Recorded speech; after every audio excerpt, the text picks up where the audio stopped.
जय हिंद, वंदे मातरम, जय श्री राम, हर हर महादेव। मैं विजय राजहंस मानव सेवा संस्थान का राष्ट्रीय अध्यक्ष निवास पाही एक और वीडियो उपस्थित हुआ है और हमारा चैनल एजुकेशनल मोटिवेशन है, पर्यावरण, नारी सशक्तिकरण सब, और हम अपनी संस्कृति और सभ्यता के लिए भी वीडियो लाते हैं। भक्ति भाव से है, जो भी उत्प्रोत वीडियो होते हैं उसको हम लोग हमेशा अपने चैनल पे लाते हैं, चाहे वो सुंदरकांड हो, चाहे वो दुर्गा सप्तशती का पाठ हो। और क्योंकि नवरात्र चल रहा है तो आज दुर्गा सप्तशती के पूरा इस पाठ में नवम अध्याय में ही सब हम लाएंगे, और जिससे आप लोग दुर्गा सप्तशती का पाठ सुने और जो भी आपके अंदर नकारात्मक चीज़ें हैं वो दूर है। माँ भगवती आपकी नकारात्मक चीज को दूर करे, आपके अंदर सकारात्मकता लाए, और जिससे सकारात्मकता आएगी तो आप अपने जीवन में अच्छा महसूस करेंगे और अच्छे कार्य करेंगे, देश हित के लिए कार्य करेंगे, राष्ट्र हित के लिए कार्य करेंगे। और हम शुरू करते हैं देवी ओम जय भगवती नमः, और दुर्गा देवी का नाम लेकर हम शुरू करते हैं ये पाठ। हे कमल के महान मुख वाली पार्वती, मैं भगवती दुर्गा के अष्टोत्तर अर्थात 108 नामों का वर्णन करता हूँ, उसे तुम सावधानी पूर्वक सुनो। जिस अष्टोनाथ दुर्गा नाम के पाठ मंत्र में सती रूपी दुर्गा अत्यंत प्रसन्न होती है। सती, साध्विती, भवप्रीता, भवानी, भवमोचनी, आर्या, दुर्गा, जया, आद्या, त्रिनेत्रा, शुभल्लिनी, विनाश धारणी, चित्रा, चढ़घंटा, महात्मा, मान, बुद्धि, अहंकार, चिंतरूपा, चिंता, चिति, सर्व मंत्रमयी, सता, सत्यनाना, द्रुपणी, अनंता, भावनी, भाव्या, भव्या, अवभ्या, सदागति, सांभवी, दे माता, चिंता, रत्न, पिया, सरनिध्या, दक्ष कन्या, दक्ष विनाशिनी, अपर्णा, अनेक वर्णा, पटला, पटालवती, पटाम्बरिता, कलशमंजरी, अमय विक्रमा, पूरा, सुंदरी, सुंदरी, वन दुर्गा, मातंगी, मतंडन पूजिता, ब्राह्मणी, माहेश्वरी, ऐन्द्री, कुमारी, वैष्णवी, चामुंडा, वारही, लक्ष्मी, पुरा, कृष्णता, विमला, उत्कर्षणा, ज्ञाना, क्रिया, नित्या, बुद्धिविया, बहुला, बहुला प्रेमा, सर्वबाधना,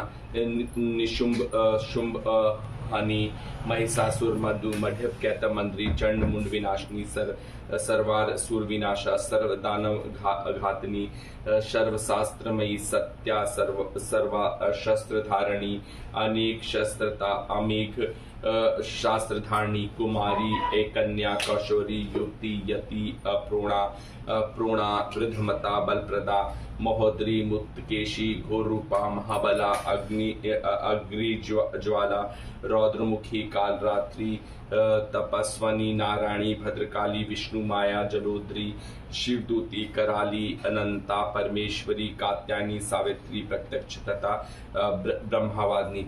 ये नौ नाम थे। और हे पार्वती, जो साधक 108 दुर्गा नाम का पाठ करता है, जिसके तीनों लोग के कुछ असाध्य नहीं है, उक्त साधक धन, दान, पुत्र, पत्नी, घोड़ा, हाथी एवं धर, अर्थ, काम, मोक्ष और अंत से सामुज्य मुक्ति प्राप्त करता है।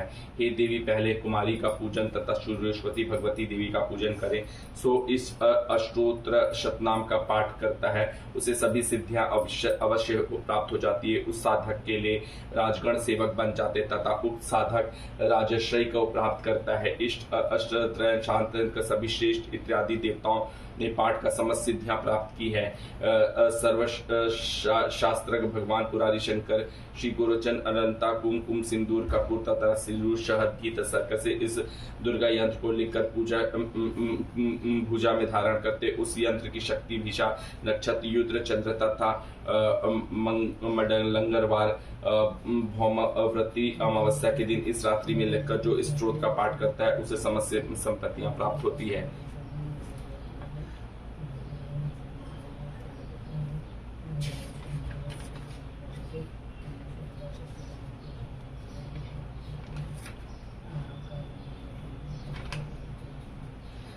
फिर ब्रह्मा जी का ही ऋषिचंद संपूर्ण प्राणियों का कल्याण करने वाली दुर्गा को कवच रक्षा के लिए जाने वाले विशेष प्रकार के पहनावे को कवच कहते हैं। उसी तरह स्त्रोत में भी है जो पाठ से साधक सर्वथा सुरक्षित रहता है, अत्यंत गोपनीय है। मामुने उसे सुनिए।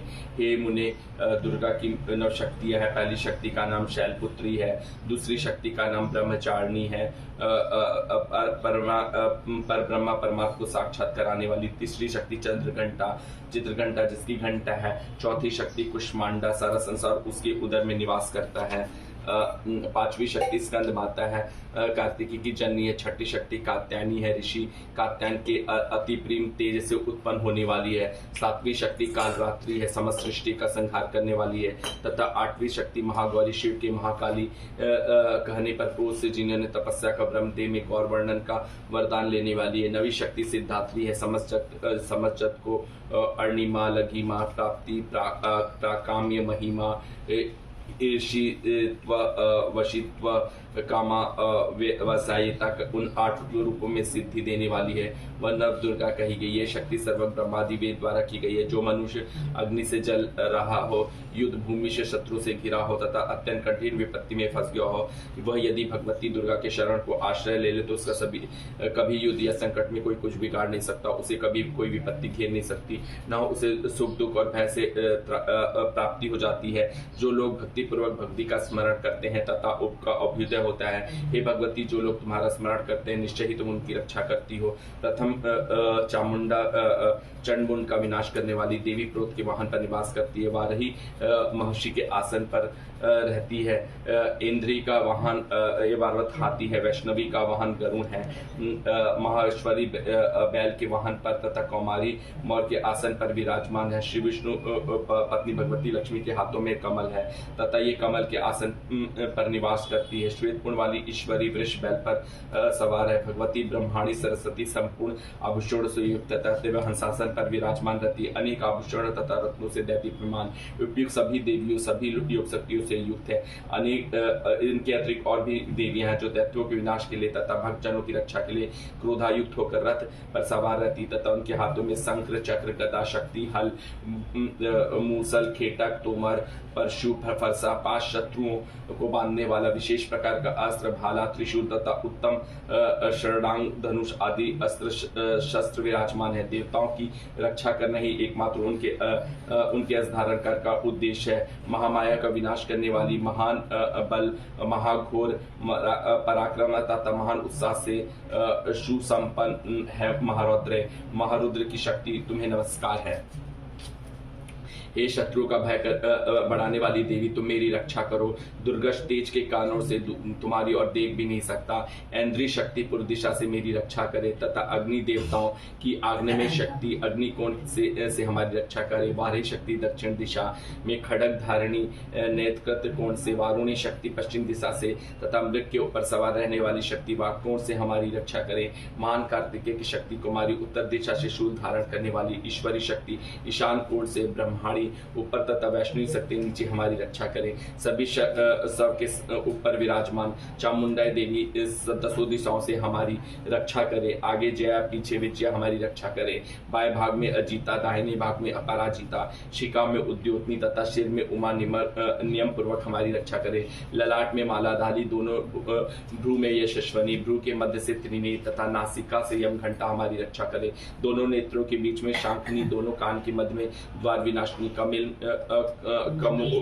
कपोल में कालिका, वर्ण में मूल, भार में षाढंगरी हमारी रक्षा करे। नासिका के बीच का भाग सुगंधा, ओष्ठ में चर्चिका, उधर ओष्ठ में अमृत कला, जिह्वा में सरस्वती हमारी रक्षा करे।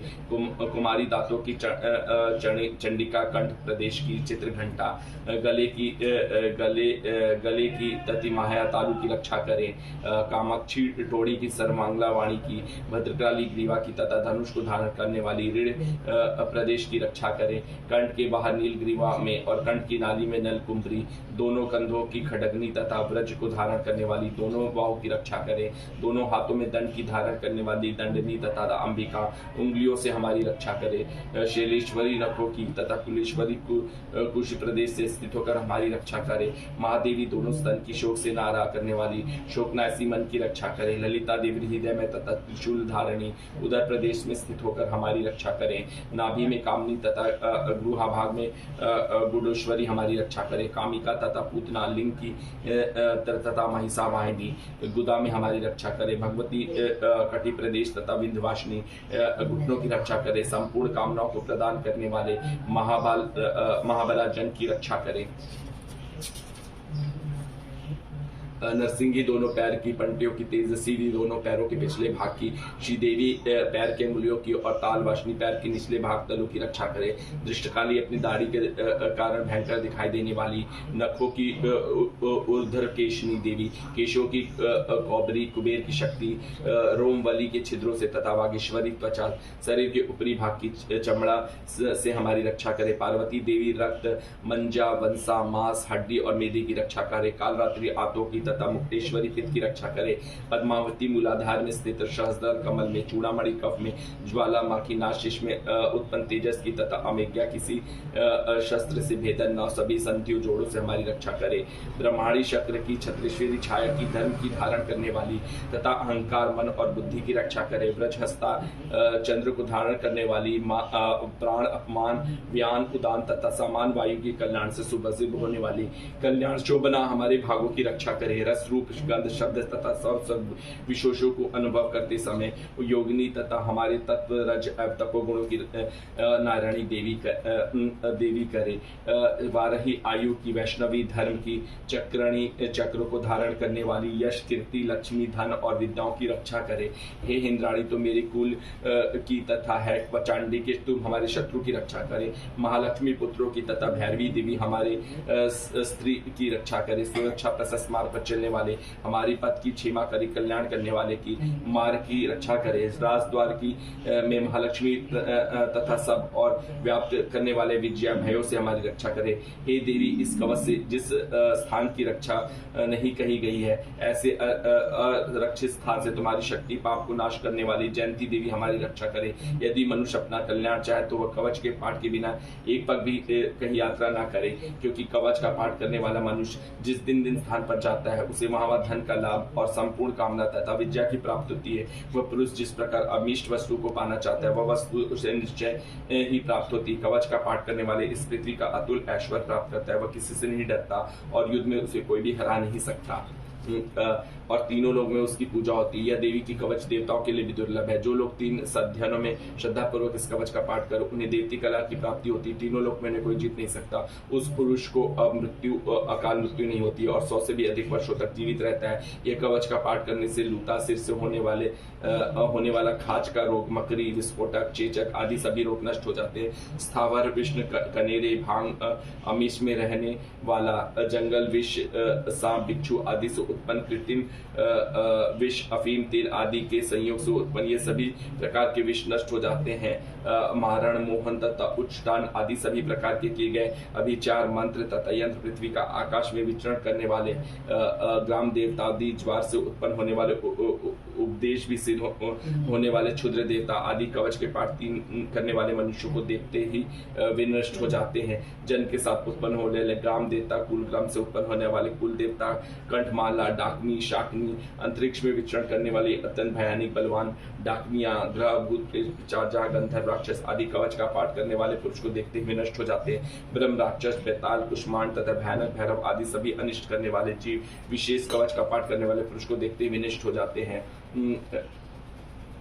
कवचधारी पुरुष को राजा के सम्मान की प्राप्ति हुई है। कवच मनुष्य के तेज की वृद्धि करता है। कवच का पाठ करने वाला पुरुष इस पृथ्वी को अपनी कीर्ति से सुशोभित करता है और अपनी कीर्ति के साथ वह नित्य अभ्युदय को प्राप्त होता है। जो कवच का पाठ कर सप्तशती का पाठ करता है उसके पुत्र प्रौद्योगिकी संतानी पृथ्वी तब तक विराजमान रहती है जब तक पहाड़, वन, कानन और कानन से युक्त यह पृथ्वी टिकी हुई है। कवच का पाठ कर दुर्गा सप्तशती का पाठ करने वाला मनुष्य मरने के बाद माया की कृपा से देवताओं के लिए जो अत्यंत दुर्लभ स्थान है उससे प्राप्त कर लेता है और उत्तम रूप प्राप्त कर शिवाजी के साथ आनंद पूर्वक निवास करता है। इस अर्गला व्योड़ा को कहते हैं। ये लोहे का काट का होता है, द्वार पर जिसकी भाग लेने वाले किवाड़ नहीं खुलते हैं, उसी तरह स्रोत के पाठ से होता है, अर्थात इस प्रकार की ब्राह्मणी बाधा घर से बाहर नहीं प्रवेश करती। हाथ में जल लेकर ओम अशेश्री से जपे विनियोग तथा पढ़कर जल गिरा दे। मार्कंडे जी ने कहा जगदम्बे का नाम जयंती सबकी अपेक्षा अत्यधिक उत्कर्ष वाली, मंगला, कालनी, भद्रकाली, कृपाली को धारण करने वाली, दुर्गा, क्षमा, शिवा, धात्री सबको धारण कर ले वे, स्वाहा यज्ञों को स्वीकार कर देवता को पोषण करने वाली तथा स्वधा पिताओं के श्राद्ध तर्पण आदि को स्वीकार कर पोषण करने वाली उस भगवती को हम नमस्कार करते हैं। चामुंडे, चंड मुंड का विनाश करने वाली तुम्हारी जय हो। प्राणियों को संतान हरण करने वाली हे देवी तुम्हारी जय हो। जग में व्याप्त रहने वाली हे देवी तुम्हारी जय हो। संसार रूप में संसार का विनाश करने वाली हे कालरात्रि तुम्हारी जय हो।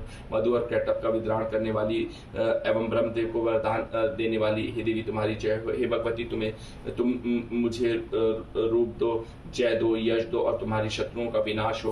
महिषासुर का विनाश कर भक्तों को सुख देने वाली हे देवी तुम्हें नमस्कार है। तुम मुझे रूप दो, जय दो, यश दो, हमारे शत्रुओं का विनाश करो। रक्त बीज का वध करने वाली तथा चंडमुंड का विनाश करने वाली हे देवी तुम मुझे रूप दो, जय दो, यश दो तथा हमारे शत्रु का विनाश करो। शुंभ तथा निशुंभ और ध्रुमराज का उद्धार करने वाली हे देवी तुम मुझे रूप दो, जय दो तथा हमारे शत्रु से का विनाश करो।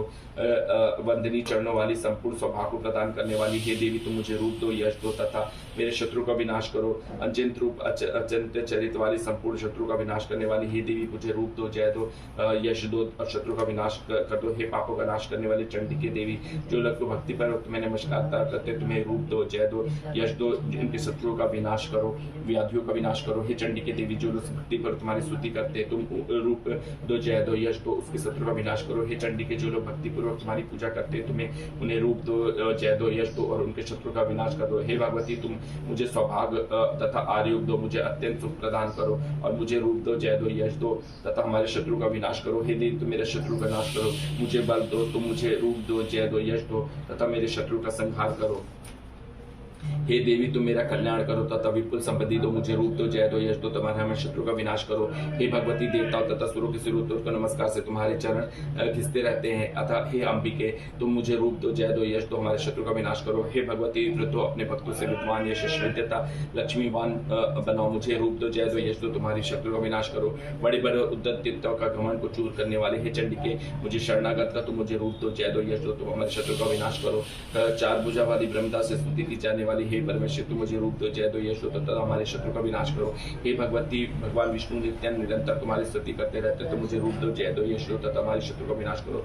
भगवान सदाशिव की स्तुति करने वाली हे परमेश्वर तुम मुझे रूप दो, जय दो, यश दो तथा हमारे शत्रु का विनाश करो। इंद्र के द्वारा शुद्ध भावना से पूजे जाने वाले तुम मुझे रूप दो, यश दो, हमारे शत्रु का विनाश करो। अपने अखंड भुजाओं दैत्यों को घमंडों को चूर चूर करने वाले हे देवी तुम मुझे रूप दो, यश दो तथा हमारे शत्रु का विनाश करो। अपने भगवान का अत्यंत आनंद बढ़ाने वाली है अंबिके तुम मुझे रूप दो, जय यश दो तथा हमारे शत्रु का विनाश करो। हे भगवती हमारी इच्छा के अनुकूल चलने वाली सुंदर पत्नी मुझे प्रदान करो। हे उत्पन्न कुल से उत्पन्न होनी तथा सर्व संसार में पार करने वाले हे देवी, जो लोग इस दुर्गा स्तोत्र का पाठ करे हैं, दुर्गा सप्तशती का पाठ करने वाले हैं, सप्तशती पाठ का उत्तम फल प्राप्त करती है। प्रचुर धनराशि हे भगवती की देवी दया उन्हें मलनी। इस प्रकार शेष बताता दुर्गा सप्तशती देवी का अतिवस्त्र समाप्त है। दुर्गा द्वारा भगवती का अत्यंत उदित प्रभाव को देखकर महर्षियों ने शाप से उसे कीलित कर दिया तथा उस विघ्न रूपी कील का निवारण करने के लिए उसे कीलक पाठ का अवश्य करना चाहिए। उस प्रकार की यहाँ पर हाथ में जल लेकर ओम श्री अर्गला स्त्रोत्र से विनियोग करे पर्यंत पढ़कर जल छोड़ दे। मार्कंडेय जी ने भगवान सर को विशुद्ध ज्ञान से शरीर तीनों वेद उसके तीनों उत्तर ज्योतित्या तथा चंद्र को मस्तक में धारण करे हुए समस्त कल्याण के हेतु व्यक्ति मैं उन शंकर को नमस्कार करता हूँ। सप्तशती का पाठ करने वाले यह कीलक सप्तशती के मंत्रों को ही अंक करना चाहिए। अंतर जो दुर्गा शक्ति के साथ इस कीलक का पाठ करते हैं उनका सदैव कल्याण होता है। जो लोग कीलक के सर्ववर्ष के स्तोत्रों की भगवती की स्तुति करते हैं उनका उच्चाटन आदि सभी प्रकार की सिद्ध होते हैं, उन्हें की प्राप्ति होती है तथा भगवती की सिद्धि भी हो जाती है। कील पूर्वक सप्तशती का पाठ करने वाले पुरुष को अन्य अथवा औषधियों की आवश्यकता नहीं होती। उनके द्वारा किए गए समस्त उच्चारण नदी प्रयोग बिना जप के सिद्ध हो जाते हैं। अन्य मंत्रों से जनाकृति से उत्पन्न वस्तु से प्राप्ति होती है और सूत्र की पाठ के से मनोद भी शुद्ध हो जाते हैं। तथा तो कौन सा श्रेष्ठ है? लोगों की इस शंका को सामने रखकर भगवान शंकर ने उन्हें निर्णय तक ये श्री दुर्गति तो सबसे बढ़ गए है। शब्दवृद्धि का यथावत पाठ करने वाले पुरुष के पूर्ण को समाप्ति नहीं होती है, जिन्हें देखकर भगवान शंकर से शुद्ध अक्षर का स्रोत गुप्त कर रखा है। जो कृष्ण बच्ची दुर्गाष्टमी को समाये एक जाति को दुर्गा सप्तशती का पाठ करते हुए निश्चय कल्याण की भागी होते हैं, इसमें संदेह नहीं है। जो भगवती को अपनी समस्त संपत्ति समर्पित कर दास रूप में पुनः उन्हें संपत्ति का उपयोग करता है, भगवती उसके ऊपर निश्चय ही प्रसन्न होती है, अत्यंत प्रसन्न नहीं होती। श्री महादेव जी इस प्रकार के प्रतिबंधक कील से कृष्णा पक्ष में अष्टमी और चतुर्थी को भगवती की प्राप्ति के लिए सारी संपत्ति समर्पित कर पुनः भगवती के आगे से उसका सदुपयोग करना सप्तती के फल को किलकित कर दिया। जो लोग इस प्रकार के कीला को करके नित्यंत ही दुर्गा सप्तती का पाठ करते हैं वे सिद्ध हो जाते हैं। देवी का पार्षद मास में रहने वाला तथा गंधर्व उत्तर गांधर्व को एक विशेष देव जाति हो जाते हैं, देव हो जाते हैं। सर्वत्र विचरत कर रहने पर उन्हें कभी कोई भय नहीं रहता, उनकी मृत्यु नहीं होती, वे मर जाने में पर मोक्ष को प्राप्त करते हैं। उस कीलक को जानकर ही उसका परिहार कर दुर्गा सप्तती का पाठ करना चाहिए। यदि कीलक को ना जान कर दुर्गा सप्तती का पाठ किया जाता है उसका विनाश हो जाता है। अतः कीलक फल का विघ्न तथा निष्कीलन दुर्गा सप्तशती के फल के विघ्न को करने का प्रक्रिया को जानकर दुर्गा सप्तती का पाठ करना चाहिए। स्त्रियों से सौभाग्य संपत्ति तथा स्थिर लक्ष्मी आदि कुछ भी दिखाई पड़ता है वह भगवती को प्रसन्नता का फल है, इसलिए भगवती को प्रसन्न करने के लिए इस स्तोत्र का पाठ अवश्य करना चाहिए।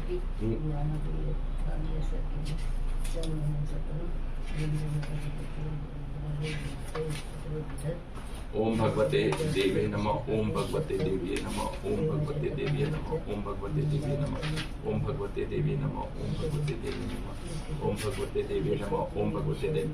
अब हम लोग पाठ पे आ रहे हैं। प्रथम पाठ पूरा दुर्गा सप्तती का प्रथम अध्याय में है। हाथ में जल लेकर ओम चरित्र में जब विनियोग पढ़कर जल छोड़ दे। प्रथम चरित और ब्रह्मा ऋषि महाबली देवता गायत्री छंद नंद शक्ति रक्त बीज अग्निदेव और ऋग्वेद स्वरूप है। श्री महाकाली रूपी देवता के प्रश्नार्थ प्रथम चरित में जब पाठ में विनियोग करना का विधान है। ध्यान भगवान विष्णु के क्षीर सागर से शयन करने पर महाबलवान दैत्य मधु और कैटभ के संकार निमित्त पद्योग्नि ब्रह्माजुनि जिनकी स्तुति की थी वह महाकाली देवी को मैं स्मरण करता हूँ।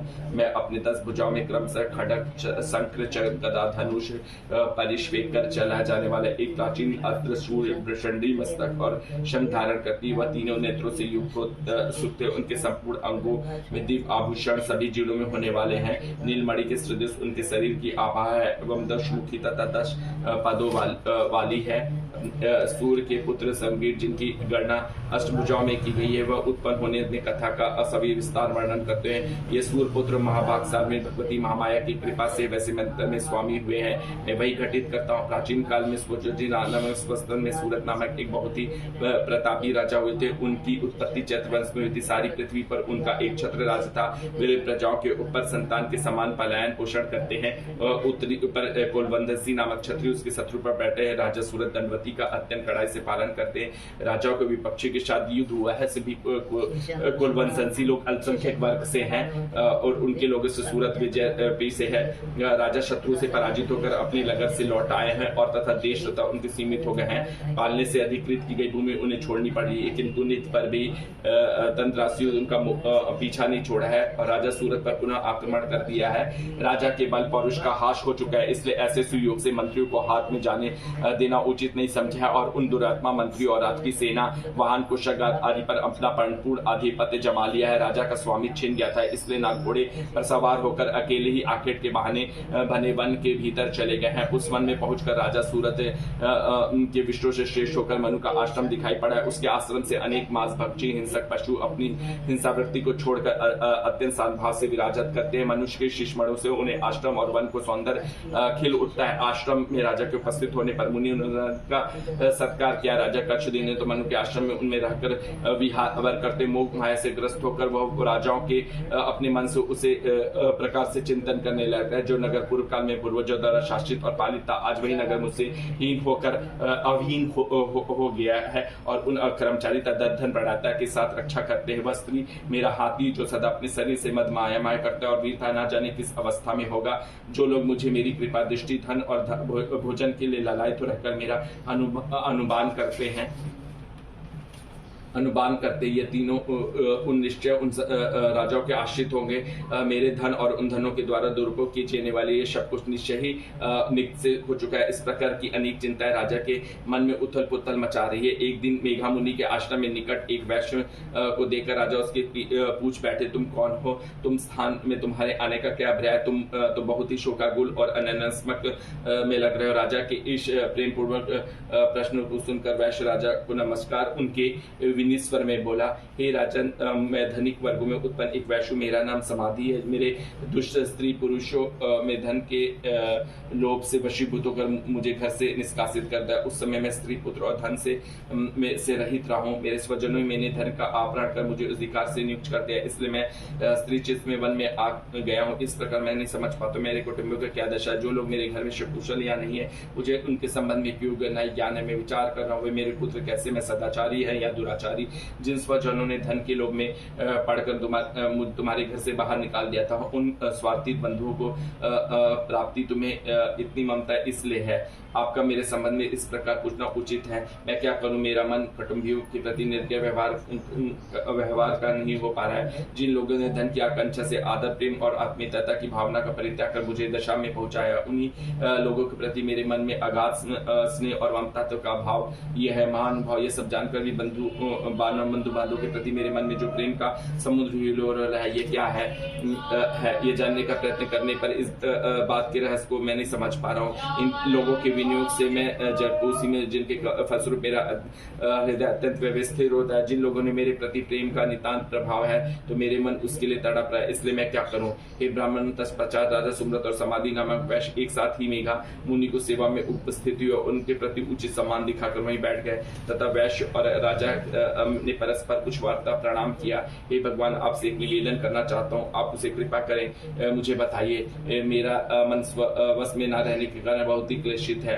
जो राज मेरे हाथ में से छिन गया, उसके लिए मैं अभी तक मेरे मन में पहली की तरह ममता बनी हुई है। हे मुनियों, हे श्रेष्ठ, ये बात मैं समझता हूँ कि मैं अब उस पर मेरा स्वामित्व नहीं है रह गया। मैं उन लोगों ने हस्तगत कर लिया है, फिर भी मैं ज्ञानियों की तरह उसी के मुंह में बीचो। ये सब क्या बात है? मेरे ही सामान्य वैश्य भी अपने घर से अनानुदित हो पुत्र और सेवाओं द्वारा परियुक्त होकर निष्कासित कर दिया गया, उसको स्वजनों का परित्याग कर दिया। जानते हो भी उसी वैश्य उन्हीं लोगों को इन दोनों के हृदय उन मंत्र उन सब बातों का अत्यंत शुभुत है। देव शिव में अभी तक मेरा मन ममतावश आकर्षित हो रहा है। हे महाभाग, हम दोनों को समझदार है, पर तथा हमसे जो मोहमाया की प्रबल धारा उमड़ पड़ी है, वह क्या है? हम दोनों में प्रत्यक्ष रूप से अज्ञान के लक्षण दिखाई पड़ रहे हैं।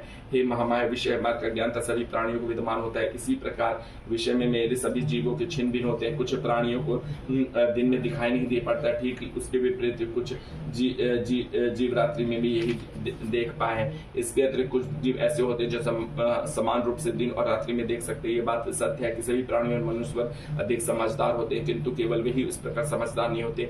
उनके अतिरिक्त पशु पक्षी और मृगादि जीव समझदार होते हैं। मनुष्यों में बुद्धि और पशु पक्षी और मृगादि जीवों के समान होती है।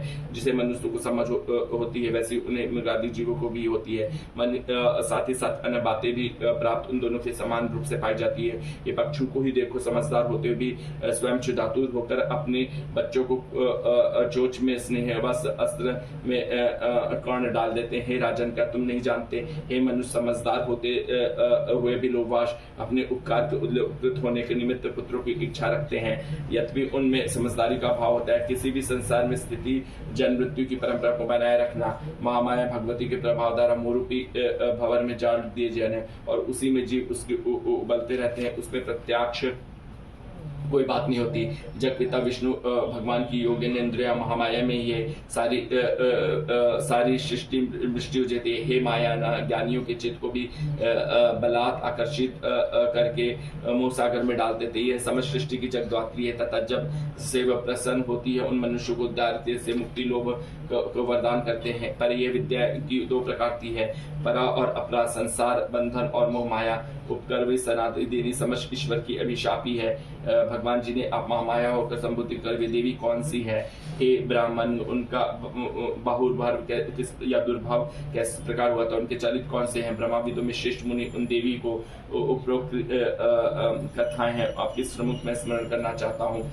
हे राजन, यथार्थ में देवी का स्वरूप नित्य और सनातन है, समस्त जगत उन्हीं का स्वरूप है और यही देवी समस्त विश्व के चराचर प्राणियों में व्याप्त है। उनकी उत्पत्ति अनेक प्रकार से किया। क्या मैं सुनाता हूँ। यद्यपि जन्मित में और नित्यादि स्वरूप है तथा वे सब देवी देवताओं में काल सिद्धि के निमित्त अवतार ग्रहण करती है। उस समय उस लोक में अवतरित होना माना जाता था।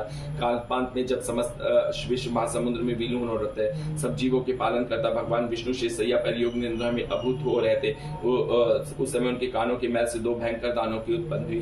वे असुर मधु कैटभ नाम से जगत में विख्यात हुए। जन्म लेने के बाद उनका दानव सृष्टिकर्ता ब्रह्मा जी को वध करने का उद्यत हो गया। उस समय ब्रह्मा जी भगवान विष्णु के नाभि काल में उपस्थित थे। उस समय अपने पास राक्षसों के उपस्थित होने पर वे निद्रा पूर्वक भगवान को जागृत करने के लिए भगवान के नेत्रों से योग निद्रा की स्थिति करना प्रारंभ कर दिया। भगवान की वह अद्वितीय शक्ति ही जगद्धात्री, विश्व की अजधात्री तथा संसार का पालन और संहार करने वाली मानी गई है। उन्हें योग माया भगवती निद्रा देवी की ब्रह्मा जी आराधना करने लगे। देवी तुम ही स्वाहा स्वधा और वृष्टकार हो, स्वरा ही तुम्हारा रूप है। तुम्हारी प्राणदात्री अमृत रूपा हो, जिन्हें अक्षर प्राणावरण में आकर उपकार और मकार तीनों मात्राओं में तुम्हारे ही अवस्थमान है।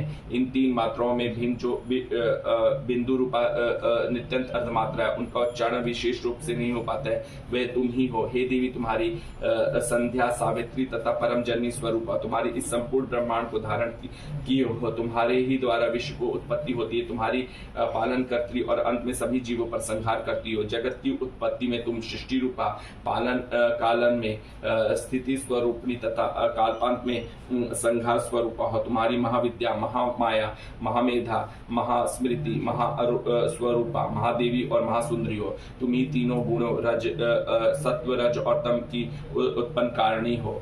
तुम्हारी भयंकर कालरात्रि, महारात्रि और मोहरात्रि है। तुम्हारी ही ईश्वरी और तुम्हारी को स्वरूप बुद्धि भी हो। लज्जा, पृष्टि, सृष्टि, शांति और क्षमा ही तुम्हारी हो। तुम खड्गधारी, शूलधारणी, घोरूपा, गदा, शंख और धनुधारणी हो। बाघ, भृंग, वृष्टिफल तुम्हारी ही शस्त्र है। तुम्हें सौम्य और सौम्यानंतर इतना ही नहीं, वरन विश्व में जितने भी सौम्य और सुंदर पदार्थ है सब में तुम्हारी सुंदरता कहीं अधिक है। तत्पर तथा अपर धन दोनों विद्याओं से परे रहने वाली परमेश्वरी ही तुम ही हो। हे देवी, विश्व के समस्त सत असत पदार्थों में पाई जाने वाली शक्ति भी तुम ही है। ऐसी अवस्था में तुम्हारी स्तुति अवर्णनीय है। तुम्हारे विश्व के रचयिता, पालन करता और संहार करता भगवान शिव तथा विष्णु को भी तुम्ही ने शरीर में धारण करने में बाधित किया है। अतः तुम्हारी स्तुति को समर्थ किसमें है। हे देवी, तुम अपने उन उदर प्रभाव से ही प्रसन्नचित हो गई हो और उन दोनों अजय असुरों को तुम मोहग्रस्त कर भगवान विष्णु को निद्रा भंग कर दो।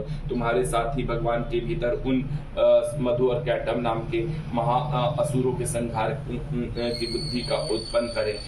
ऋषि ने कहा, हे राजन, विष्णु को जगाने के लिए जिस समय ब्रह्मा जी ने उन तमोवर्ण की अर्धराष्ट्री देवी का स्तुति किया, तो उस समय वे महामाया भगवान के नेत्र, मुख, मसिका, बाहु, हृदय और वक्षस्थल में से बाहर आकर अवंत जन्मा ब्रह्मा जी के सन्मुख उपस्थित हुई। योग निद्रा से रहित होकर जगपति भगवान जनार्दन उसे एका अड़वण के जल में शेषैया से जागृत हो गए। नींद से मुक्त होते ही भगवान ने उन्हें दोनों दैत्यों को देखा और दोनों ही दुरात्मा दैत्य मधु और कैटभ अत्यंत पराक्रमी और बलशाली थे। वे दोनों क्रोध से आंखों लाल करके ब्रह्मा जी को निगल जाना चाहते थे। ऐसी स्थिति में भगवान विष्णु ने उन दोनों राक्षसों के साथ 5000 वर्षों तक लगातार भारी युद्ध किया। ये दोनों बल के दर्प से दर्शित हो रहे थे। महामाया ने उन दोनों महासुरों को अपने प्रभाव से मोहग्रस्त कर लिया था तथा उन राक्षसों ने भगवान विष्णु से कहा, हम तुम्हारे शौर्य से अत्यंत प्रसन्न हैं, तुम हम लोगों से कोई इच्छित वर मांग लो।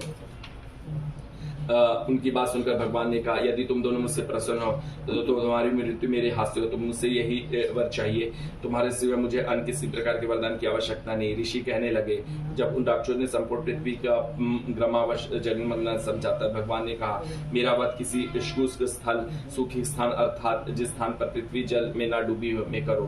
तथा तथास्तु कहकर शंख, चक्र, गदा पदधारी भगवान विष्णु ने इन तीनों दैत्यों के मस्तक अपनी जांघों पर रखकर सुदर्शन चक्र के द्वारा काट दिए। ये महामाया देवी ब्रह्मा जी की स्तुति से संतुष्ट होकर स्वयं ही आविर्भूत थे। अब मैं तुम्हारे उन प्रभाव और महिमा का वर्णन करता हूँ, उसे स्मरण करो।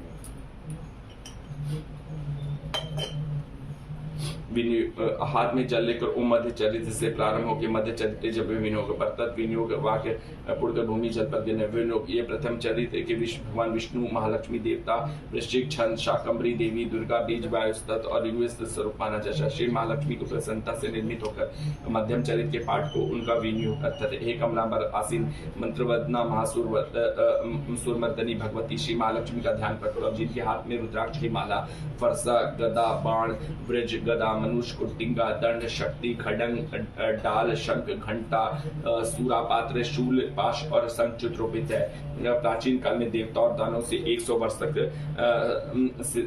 तुलमुल युद्ध हुआ था। इस युद्ध में दानवों का स्वामी महिषासुर तथा देवताओं के अधिपति इंद्रदेव थे। इस भीषण द्वंद्व युद्ध में देवताओं की सेना महाबलवान दैत्यों के आगे टिक ना सकी। समस्त देवताओं पर विजय लाभ करके दैत्य महिषासुर इंद्र के सिंहासन पर अपना आधिपत्य जमा लिया। तदंतर हारे हुए सभी देवता सृष्टिकर्ता ब्रह्मा जी की अगुआ बनकर उनके स्थान पर गए। जहाँ भगवान शिव तथा विष्णु विराजमान थे, वहां आकर देवताओं ने महिषासुर के सौर तथा अपनी पराजय का अद्युगंत वर्णन किया। देवताओं ने कहा, भगवान महाबली महिषासुर सूर्य, चंद्रमा, अग्नि, वायु, इंद्र, यम, वरुण तथा अन्य देवताओं से अधिग्रहण हस्तागत करके स्वयं स्वर्ग ही सब देवों का स्वामी बन गया है। उस विधर्मी महिषासुर ने सभी देवताओं को उनके स्वर्ग से च्युत कर दिया और सब निष्कासित देव भूताल पर मनुष्यों के समान भटक रहे। असुरों की सारी घटना मेरे आप लोगों के सम्मुख निवेदित कर दी है। अतः हम देवतागण आपके शरणागत हुए हैं। आप विचार करके दानव के वध का कोई उपाय बतलाए। देवताओं के मुख से ऐसी बात सुनकर भगवान विष्णु और शिव जी दैत्यों पर बहुत ही कुपित हुए। इस कांड में उन देवाधि की भौएं चढ़ गई और वे मुख टेढ़ा हो गया। तदंतर अत्यंत क्रोधित चक्रपाणी विष्णु भगवान के मुख से एक महान तेज का आविर्भाव हुआ। फिर ब्रह्मा और शंकर के शरीर से वैसे ही तेज निकला। इस प्रकार इंद्रादि अन्य देवताओं के शरीर से उसी प्रकार के तेजपुंज उत्पन्न हुआ।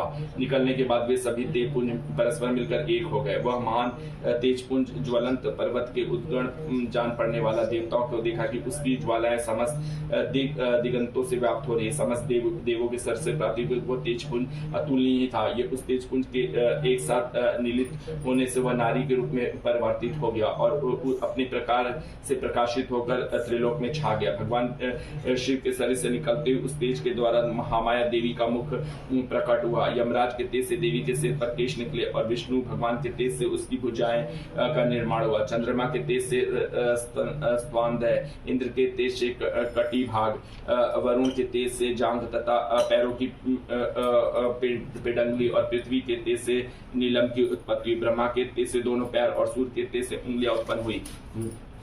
अष्टभुजाओं के तेज के हाथों की उंगलियां और कुबेर के तेज से नासिका निर्माण हुआ। प्रजापति के तेज से दंतावली और अग्नि के तेज से 3 नेत्रों का प्रादुर्भाव। संध्या के तेज से भ्रुकुटी, वायु के तेज से कान उत्पन्न हुए। इस प्रकार अन्य सभी देवों से निर्मित होकर देवी की उत्पत्ति हुई।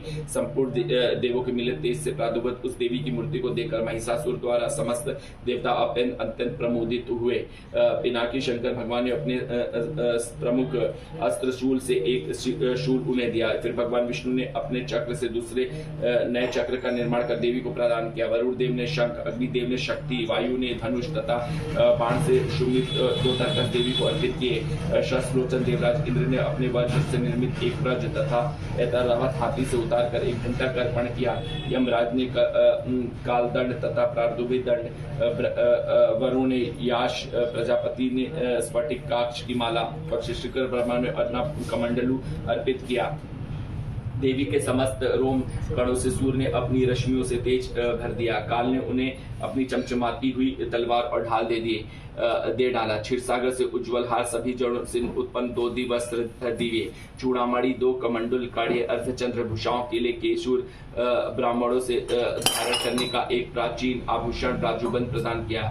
दोनों चरणों से धारण करने से के लिए विमल, नुपुर, बैजब, गले की उत्तम हंसली और सभी उंगलियों से धारण करने के लिए रत्न रंजित उंगलियों को अर्पित की। विश्वकर्मा ने उन्हें अपना अत्यंत निर्मल फरसा प्रदान प्रदान किया। उसके साथ साथ ही उन्हें अनेकों प्रकार के शस्त्रों और कभी विध ना होने वाले कवचती अस्त्रों के अतिरिक्त उन्हें मस्तक और वक्ष पर धारण करने के निर्मित देवी को सदैव हरे भरे रहने वाले कमलों की बनी हुई मालाएं भी दी। सागर से उन्हें सुंदर कमल पुष्प भेंट किए गए और हिमालय पर्वत ने उन्हें सवारी के लिए सिंह तथा अनेक प्रकार के रत्नादि भेंट किए। धन के स्वामी कुबेर ने में भी उन्हें पूरित पात्र दिया। संपूर्ण पृथ्वी को धारण करने वाले नागराज शेष ने बाहुबल मणियों से विभूषित नागहार का उपहार दिया। इस प्रकार अन्य देवी ने अपने अपने अस्त्र शस्त्र को आभूषण देकर देवी का सम्मान किया। अपने अनंतर उस से अट्ठास करते हुए देवी ने बारंबार गर्जन किया। उनके भयंकर गर्जन से संपूर्ण आकाश गुंजायमान होता। देवी के घोर गर्जन से उत्पन्न भयंकर शब्द उन्हीं समा न सका, जिसमें तीनों लोग क्षुभित हुए और समुद्र भी कांप उठा। पृथ्वी से में भूकंप आ गया और समस्त पर्वत हिलने और थर्राने लगे। उस समय देवताओं ने अत्यंत प्रसन्न होकर भगवती सिंहानी देवी की जय जयकार किया। उनके पश्चात महर्षियों ने भी नतमस्तक होकर देवी की स्तुति की। समस्त विश्व को क्षुब्ध होकर असुर लोग संपूर्ण सेना को कवच आदि से सज्जित कर हंसों से आयुधों को लेकर इकट्ठ उठ खड़े। उसी समय महिषासुर अत्यंत क्रोध होकर बोल उठा, यह सब क्या हो रहा है? तदंतर संपूर्ण असुरों से घिरा हुआ और महिषासुर देवी की भयंकर नाद की ओर लक्ष्य करके दौड़ पड़ा। उसने सबसे आगे जाकर कहा, देखा यह देवी अपनी अलौकिक प्रतिभा के त्रैलोक को प्रकाशित कर रही थी। उनके यदांतर से पृथ्वी रसातल से बोझिल होकर दबी जा रही थी। मस्तक के मुकुट से आकाश भी रेखा से खींची हुई दिख रही थी तथा वे अपने धनुष के टंकार से सप्त पाताल लोकों को सुशोभित कर रही थी। अत्यंत सहस्त्र भुजाओं से देवी समस्त दिशाओं की ओर आकांक्षित कर खड़ी थी। उसके पश्चात देवी ने अन्य दैत्यों को घनघोर युद्ध प्रारंभ हो गया। भांति भांति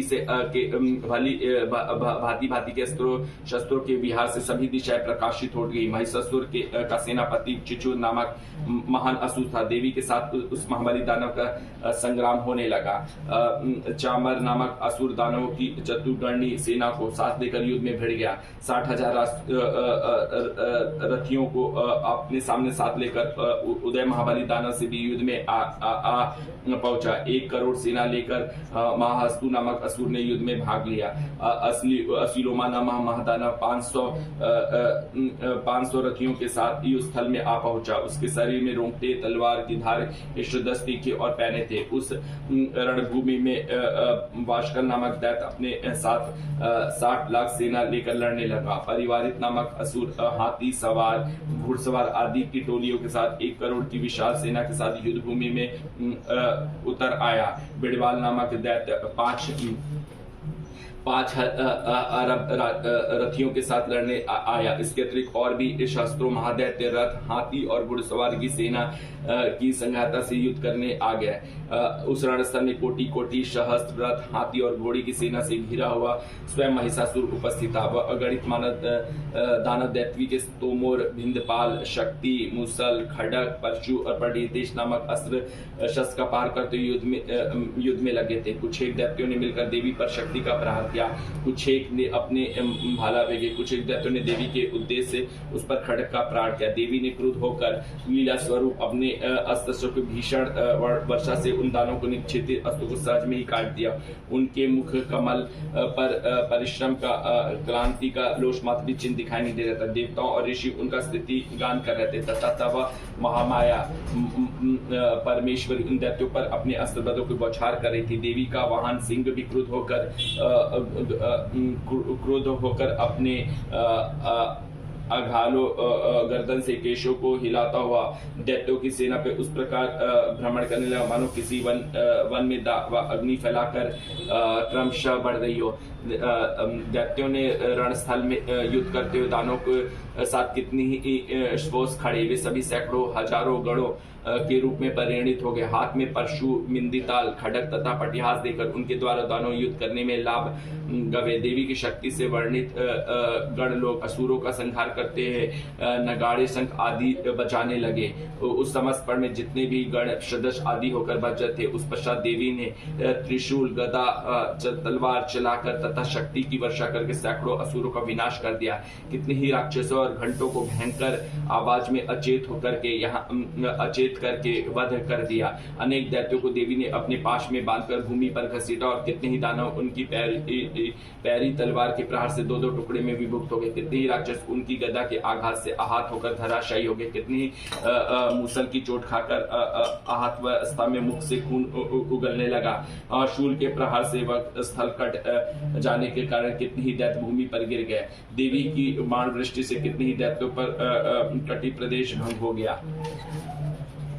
बाण पक्षी की तरह वेग में छटपटाने लगे। दानव अपने प्राणों का त्याग करने लगे। कितने ही राक्षसों की भुजाएं आघात होकर छिन्न बन गई। कितने ही गर्दनें कट गई। कितनों के मस्तक खंड खंड होकर भूमि पर गिरने लगे। कुछ दैत्यों की शरीर बीच के भागों में विदीर्ण हो गई। कितने राक्षस जीवहीन होने से धरती पर गिर गए। देवी के कितने ही दैत्यों को एक बांध एक पैर तथा एकाज करके टुकड़ों में विदीर्ण करके उनका संहार कर डाला।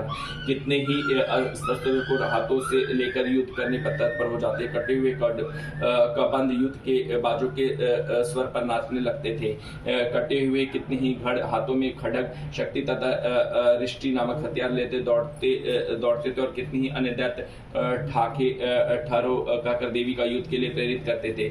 जिस भी मुख पर वह घनघोर हुआ था युद्ध वहां की जमीन द्वारा निश्चित रथ हाथी घोड़े और दानों की लाशों से अक्षित्र हो गई थी। वहां पर किसी का गमनागमन संभव नहीं था। दावानल में हाथी मोह और मृतक असुरों की शरीर से उत्तम रक्त प्रवाह हुआ था। वहीं कुछ भी क्षणों में हुआ था। खून की बड़ी बड़ी नदियां प्रवहित छोड़ने। जिस प्रकार 3 समूह का काटकोर विशाल राशि को अग्नि कुछ ही क्षणों में भस्म कर दी, उसी प्रकार जगजननी जगदम्बा के असुरों के उस विशाल सैन्य समूह को क्षण भर में नष्ट कर दिया था। देवी का सिंह से अपने गर्दन के बालों को हिला हिलाकर घोर गर्जन कर रहा था। कितने ही दैत्यों को उस गुरु गर्जन से ही मानव प्राण प्रेत निकले जा रहे थे। देवी के गणों ने उन्हीं दानवों के साथ ऐसा भीषण युद्ध किया जिससे आकाश में दर्शक बने देवता भी बहुत प्रसन्न हुए और आकाशवास से सुमन की दृष्टि करने लगे। ध्यान जगदम्बा के अंगों की शोभा समूह उदित करते हुए सूर्यों के तुल्य उनकी रक्त वर्ण की उनकी साड़ी के साथ गले में कुशमाला सुशुभ होते थे। दोनों स्तनों तथा दोनों रक्त चंदन चार्चित है। उनके कर कमलों की जपमाला विद्या अभय तथा श्री नामक श्री 4 मुद्राएं हो रही। उनके मुखाबिल त्रिनोत्र से युक्त होकर शोभा है। मस्तक पर रत्न इंगित मुकुट के साथ ही चंद्रा बेबी राजा स्वयं कमला भर आसन है। ऐसी देवी की भक्ति युक्तों को मैं नमस्कार करता हूँ। ऋषि ने कहा, जिस प्रकार दानवों सेना का संहार करते हुए देखकर सेनापति चिचुर क्रोधित होकर अंबिका देवी को युद्ध करने के लिए उनके सम्मुख आया। सुमेर पर्वत के शिखर पर होने वाले मेघों से वर्षा की तथा वह दानव देवी पर अपने बाणों की वर्षा करने लगा। तत्पश्चात देवी ने अपने बाणों से उसके बाण समूह को अनायास ही नष्ट कर दिया। सारथी और रथ के घोड़ों को मार डाला। उसके साथ उसके धनुष तथा ध्वजा को काटकर फेंक दिया।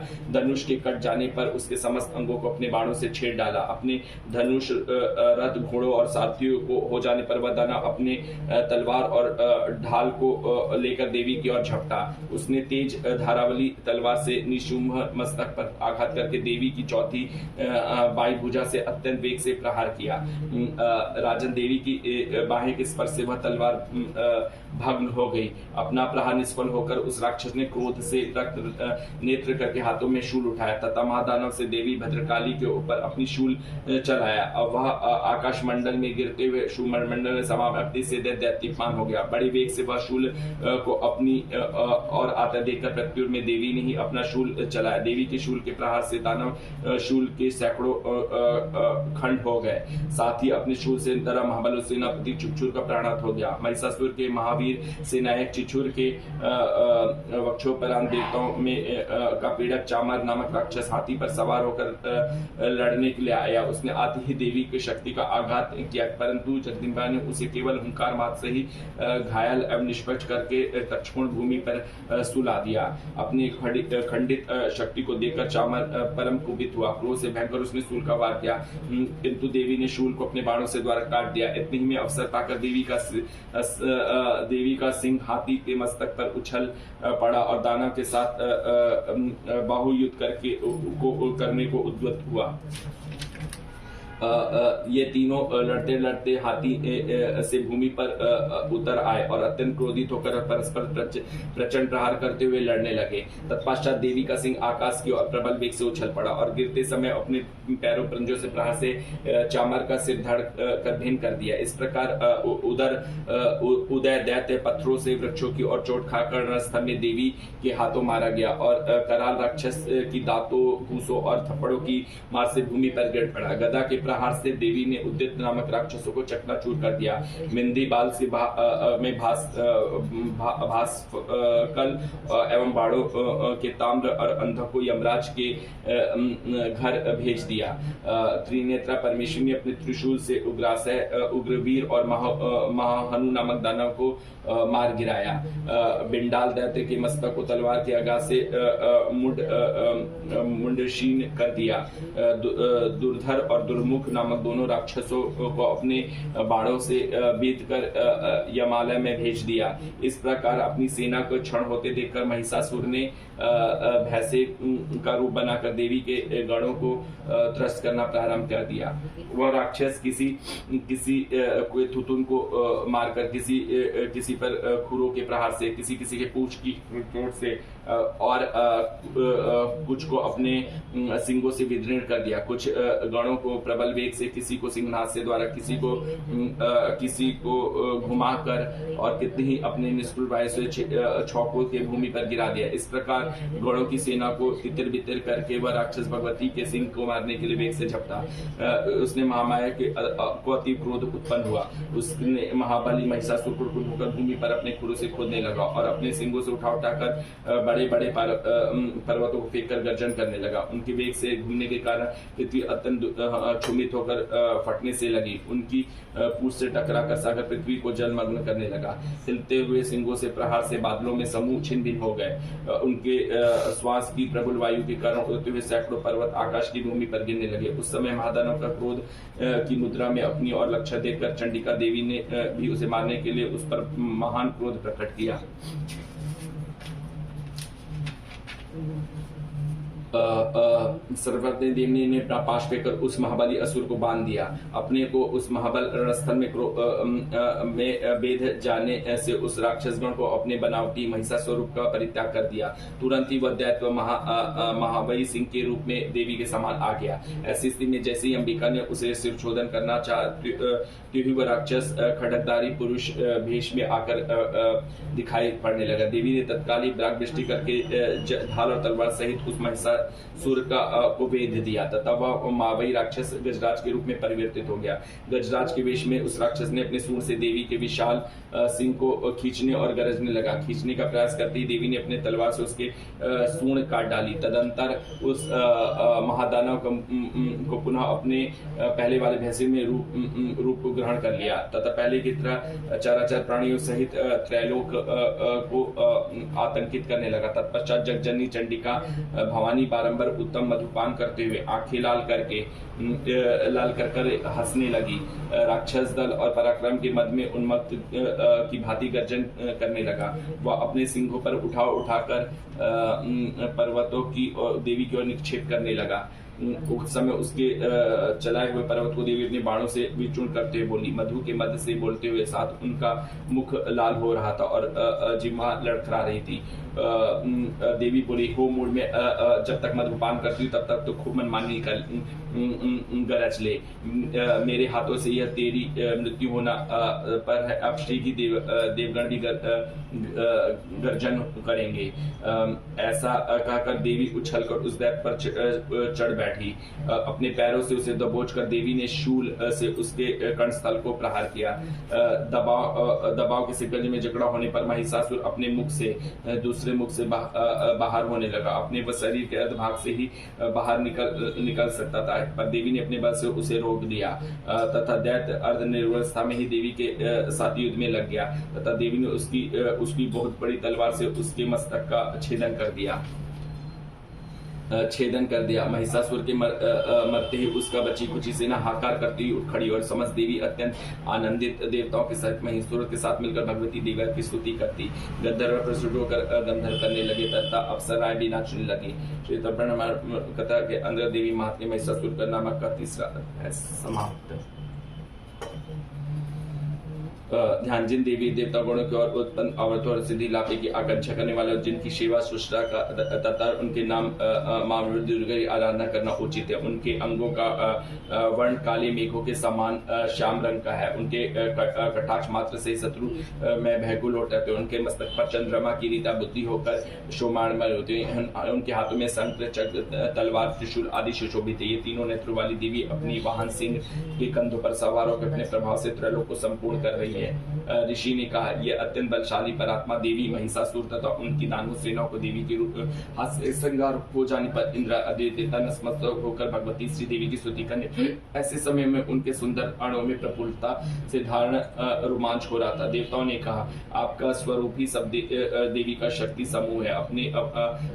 अपनी शक्ति से संपूर्ण विश्व का व्याप्त कर रखा है तथा समस्त देवताओं को तथा महर्षियों के द्वारा परम पूज्य है। हे जगदम्बा, हम आपको भक्ति भाव से प्रणाम करते हैं। हम लोगों का कल्याण हो।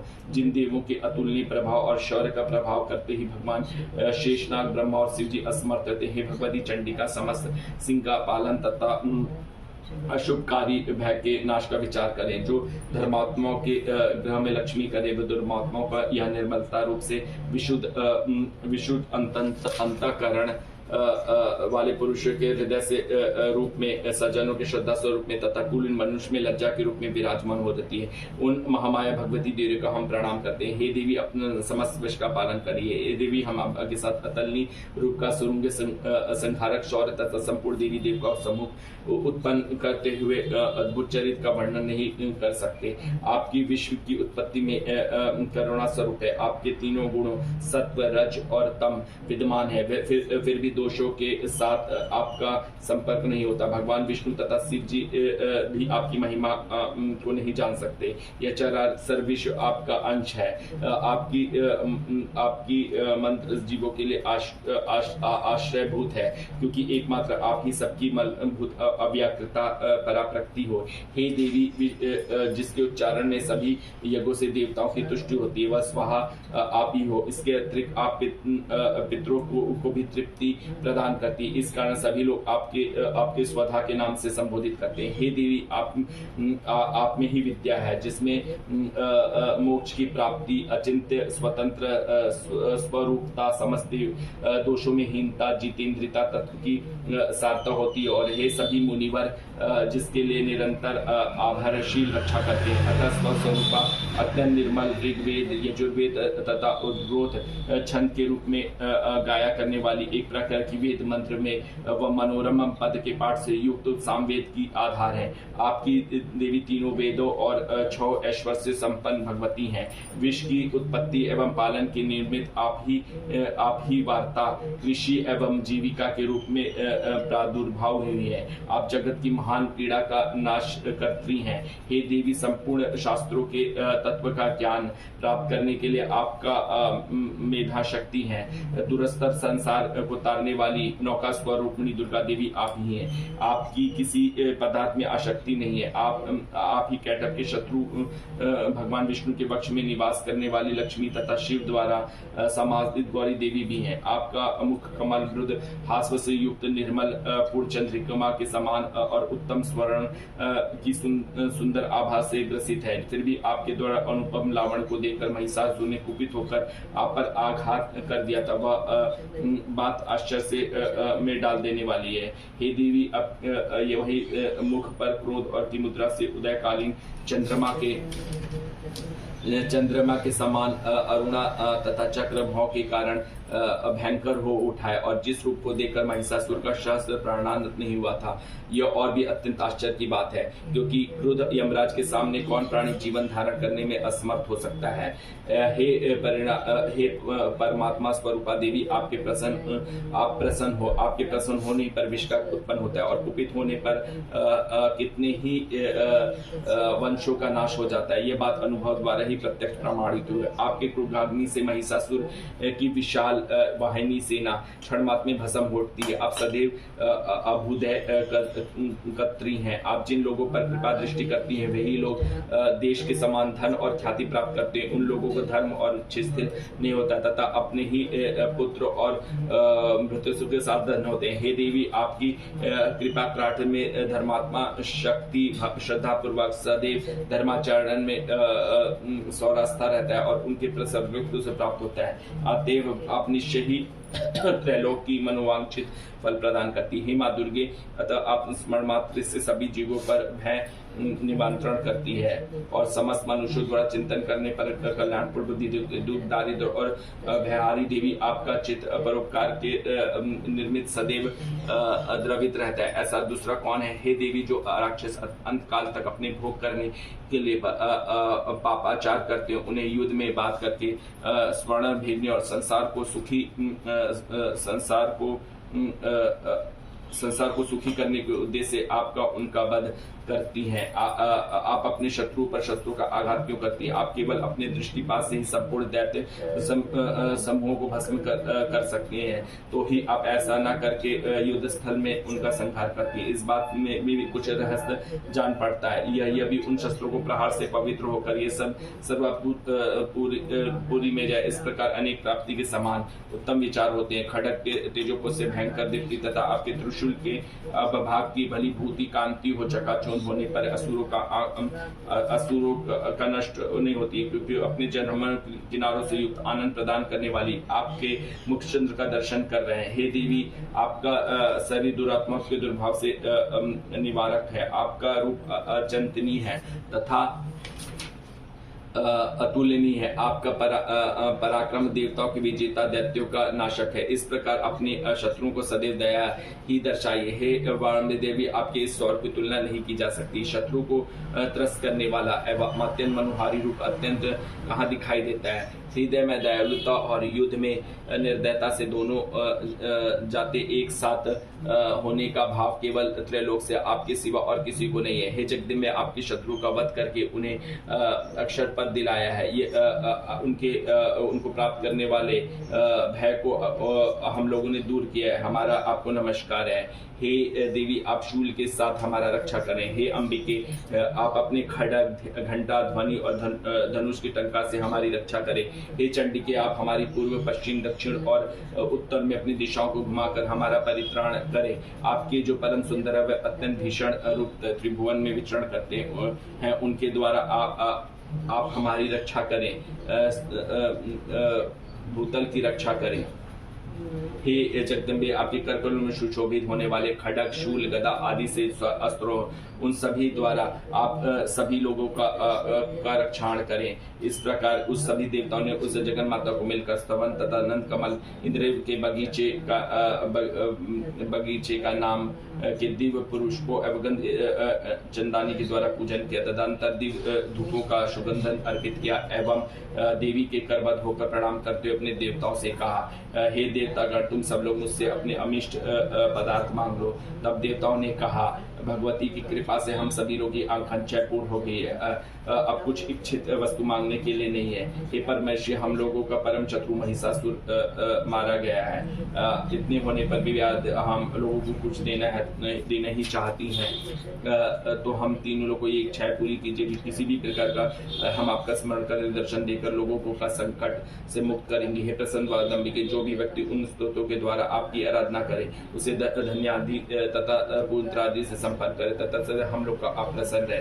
हे राजन, लोगों ने अपने तथा विश्व के कल्याण जब भगवान की स्तुति द्वारा प्रसन्न किया तथा तथास्तु ऐसा कर अंतर्धान हो गई। हे राजन, पूर्वकाल में त्रैलोक की हिंदकारणी देवी, जिस प्रकार देवी के शरीरों से प्रादुर्भाव हुए सब की कथा मैंने आपको सुना। इसके पास देवी की हितकारणी देवी दुरादृष्टि का शंभु और निशुंभ नामक राक्षसों को संसार के लिए किस प्रकार गौरी देवी के अंगों से अवतरित हुई, उनका वर्णन मैं तुमसे करना चाहता हूँ।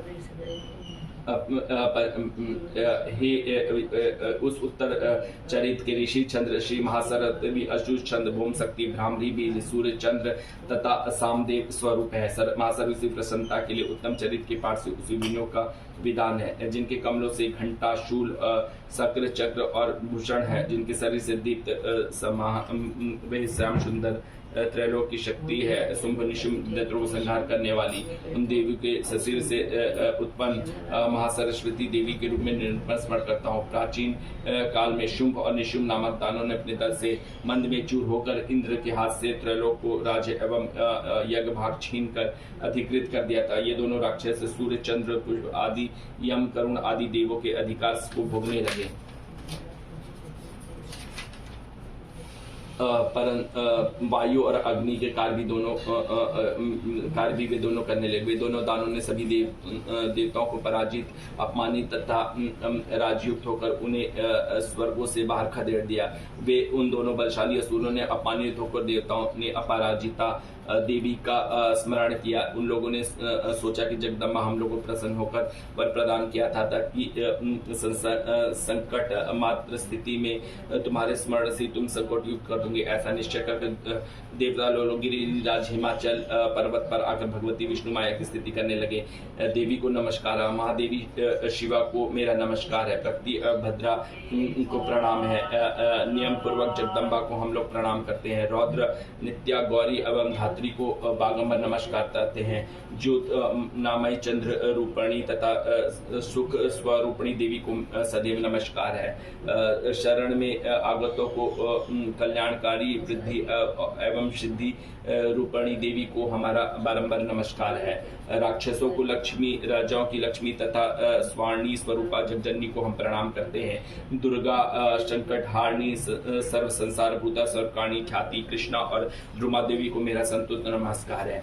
अत्यंत सौम्या, अत्यंत रौद्रारूपी को हम बार बार प्रणाम करते हैं। जगत की आधारभूता कृति देवी को पुनः मेरा प्रणाम है। सब प्राणियों की विष्णु माया के नाम से कही जाने वाली देवी को मेरा संतत नमस्कार है तथा प्राणियों के चेतना कहलाने वाली देवी को मेरा अभिनंदन है। सभी जीवों को बुद्ध स्वरूप से निवास करने वाली देवी को मेरा बार बार प्रणाम है। सभी प्राणियों से निद्रा रूप में स्थित देवी को मेरा प्रणाम है। समस्त जीवों से सुभाग्नि रूप से विद्यमान देवी को मेरा प्रणाम है। सभी जीवों से छाया रूप में स्थित, सभी प्राणियों से शक्ति स्वरूप स्थित, सभी जीवों से तृष्णा रूपण स्थिति में स्थित सभी जीवों में क्षमा रूपी में विद्यमान देवी को मेरा पुनः प्रणाम है। हे देवी, सभी जीवों में जाति रूप में स्थित, लज्जा रूप में स्थित तथा शांति रूप में स्थित है। हे देवी को मेरा बारंबार प्रणाम है। सभी प्राणियों को श्रद्धा स्वरूप तथा शांति रूप में स्थित देवी को मेरा नमस्कार है। मैं सभी जीवों को लक्ष्मी स्वरूप तथा वृत्ति कुल में विद्यमान है उन देवी को मैं पुनः प्रणाम करता हूँ। सभी जीवों को स्मृति रूप में वर्तमान देवी को मेरा बारंबार प्रणाम है। जिन देवताओं को सभी जीवों दया और दृष्टि रूपण से स्थित है उन देवी को मेरा प्रणाम है। जो देवी सभी प्राणियों में मात्र और भ्रांति रूप में विद्यमान है उन्हें मेरा बार बार प्रणाम है। वे देवी समस्त जीवों के इंद्रियवर को स्वामिनी तथा सभी प्राणियों से व्याप्त करने वाली उन्हें मेरा नमस्कार है तथा देवी को उस सृष्टि से चैतन्य रूप में व्याप्त है उन देवी को मेरा प्रणाम है। प्राचीन काल में अपनी रिद्धि सिद्धि से मूर्ति होने से देवी ने जिनके स्तनवन तथा देवी के राजा इंद्र से बहुकाल में जिनका सेवन किया था और कल्याणकारी ईश्वरी हमारा तथा कोमल करे और मेरी सभी आपदाओं को निवारण करे, उन्हें परमेश्वरी को हम से देवतागण देवी द्वारा प्राप्त हो उस समय प्रणाम करते हैं तथा जो भक्ति चित्त है भूतन तथा स्मरण करने से समस्त संकटों को तत्काल देती है। वह जगदम्बा हमारी संकट को नष्ट करे। हे राजन, देवताओं के इस स्तुति पाठ कर उस समस्त गंगा स्नान व क्षीमा व पार्वती देवी आई हुई थी। उन सभी भक्ति वाली भगवती पार्वती उन देवताओं को प्रश्न किया। लोग उन्हीं किनकी स्तुति कर रहे थे तथा उन्हें शरीर को उत्पन्न हुई शिवा देवी ने कहा, युद्ध में निशुंभ दैत्य से पराजित तथा शुंभ से अपमानित होकर समस्त देवता मेरी और स्तुति करें। पार्वती जी के शरीर को से अंबिका देवी की उत्पत्ति हुई थी, इसलिए इस त्रैलोक में कौशिकी नाम से संबोधित हो जाती है। कौशिकी उत्पत्ति के बाद पार्वती देवी का शरीर काले अंग से परिवर्तित हो गया था। एक दत्त हिमाचल पर रहने वाली कनिका देवी नाम से प्रसिद्ध हुई। उनके पश्चात वहां निशुंभ शुंभ के भ्रत चंडमुंड में आकर परम मुश्कारी रूपकाली अंबिका देवी को देखकर वे शुंभ दानव के पास जाकर बोले, महाराज मेरे हिमाचल पर एक अत्यंत रूपवती स्त्री देखी जिसकी कांति से हिमाचल उद्वादित हो रहा है। ऐसी निंदा रूप सभी किसी ने नहीं देखा। हे असुराधीप, आप पता लगाइए कि वह कौन है और उसे ग्रहण कर लीजिए। और उस स्त्री रत्न के समस्त अंग बहुत ही कमनीय है और वह अपने अंगों को आभा और समस्त दिशाओं को आलोकित कर रही है। दैत्यराज, अभी तक वह हिमालय पर ही वर्तमान है, आप उसे चलकर देख सकते हैं। हे प्रभु, उस समय आपके ग्रह में संसार के सभी रत्न, घोड़े, हाथी आदि शोभित हो रहे हैं। हाथियों से इरावत, वृक्षों से गरीरा तथा घोड़े से उच्चे तो आपने ही इंद्र में से छीन लिया। हंसों से जूता हुआ ब्रह्मा जी का यह रत्न मंडित अद्भुत विमान हम आपके यहीं पड़ा है। ब्रह्मा पद नामक वेद की निधि छीनकर आपने हस्तागत कर लिया है। केशों से सुशोभित किंजकानी नाम की माला मुद्रा ने आपको अर्पित कर दी है, जिनके कमल कभी भी नहीं कुमलाते हैं और सदा हरे भरे रहते। सोना बरसाने वाले वरुणादेव का छत्र भी आपके द्वारा ही सुशोभित हो रहता है। प्रजापति का यह उत्तम रथ भी आपके पास उपलब्ध है।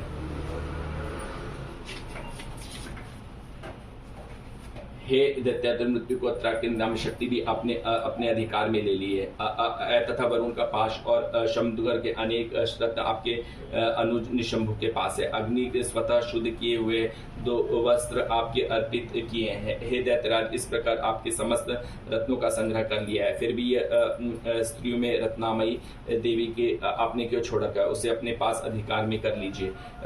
चंडमुंड के मुख से ऐसी बात सुनकर शुंभ ने अपने महादैत्य सुग्रीव को दूध बनाकर देवी के पास संदेश कहलाने के लिए भेजा। उस दैत्य ने शुंभ से कहा कि तुम उसे बातों में बहलाकर मेरे पास अतिशीघ्र लाने का प्रयत्न करो। यह दूध पर्वत के उस मनोरम भाग में गया जहां देवी विराजमान थी तथा देवी उस दैत्य को मधुर वाणी करना प्रारंभ किया। दूत ने कहा, हे देवी, इस समय दैत्यराज शुंभ की उस त्रिभुवन में एकमात्र स्वर है। आपका दूत बनकर उसकी आज्ञा से तुम्हारे पास आया हूँ। उनकी आज्ञा का पालन देवता लोग सदैव निर्भीक रूप से करते हैं। कोई भी उसकी आज्ञा टालने का दुस्साहस नहीं कर सकता है। उसके समस्त यह देवी पर विजय प्राप्त की है। मैं तुम्हारे लिए जो संदेश लाया हूं उसे चलवा दी तो सुनो। समस्त विश्व मेरे अधीनस्थ है। ये देवता की मेरी आज्ञा का पालन करता है। संपूर्ण यज्ञांशों की मैं भिन्न भिन्न रूपों में ग्रहण करता हूँ। तीनों लोगों के श्रेष्ठतम रत्न सभी मेरे अधिकार है। देवराज इंद्र का वाहन श्रेष्ठ एरावत नाम का हाथी मेरे पास है। क्षीर सागर में मथन काल में उत्पन्न अचंत्रा श्रद्धा को उन देवताओं में मुझे अर्पित कर दिया है। हे सुंदरी, उन पदार्थों के अतिरिक्त और किसी भी अतुल्य रत्न का पदार्थ देवी, गंधर्वों और नागों के अधिकार में है। यह सब मिलकर मेरे पास उपलब्ध है। हे देवी, हम लोग तुम्हें स्त्रियों में रत्न मानते हैं, अतः तुम हमारे पास और क्योंकि उन अधिकृत रत्नों का उपयोग करने वाला एकमात्र मैं ही हूँ। हे चंचल चितवन वाली सुंदरी, तुम मेरे या मेरे भाई महापराक्रमी शुंभ के पास रहकर दुर्लभ सुखों का उपभोग करो, क्योंकि तुम रत्न स्वरूपणी हो। मेरा